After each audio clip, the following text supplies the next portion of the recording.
Right news కి నమస్తే. 11వ అంతర్జాతీయ యోగా దినోత్సవ కార్యక్రమాలు మన రాష్ట్రం విశాఖపట్నంలో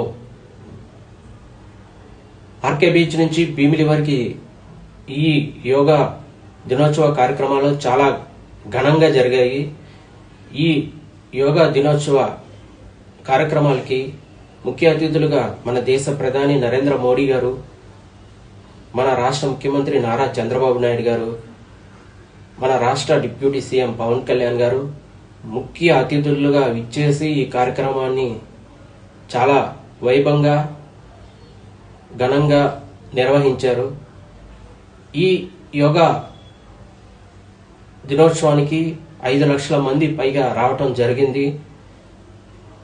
అంతేకాకుండా మనకి ఈ ప్రపంచంలోనే the Guinness record of world మనకి అవార్డు రావటం చాలా సంతోషదాయకం. ప్రజలందరూ చాలా ఈ అవార్డు రావడంతో చాలా సంతోషం వ్యక్తం చేశారు. అంతేకాకుండా మన రాష్ట్ర ప్రభుత్వానికి కూడా కృతజ్ఞతలు తెలపడం జరిగింది. ఈ విశాఖపట్నంలో జరిగిన ఈ యోగా కార్యక్రమం చాలా చాలా చాలా గొప్ప స్థాయిలో నిర్వహించటం, మన రాష్ట్ర ప్రభుత్వం ప్రపంచ దేశాల్లో మనకంటూ ఒక స్థానాన్ని ఏర్పరచడం చాలా సంతోషమైన విషయం. ఇది ప్రస్తుత పరిస్థితి. మళ్ళీ కలుద్దాం. Take care.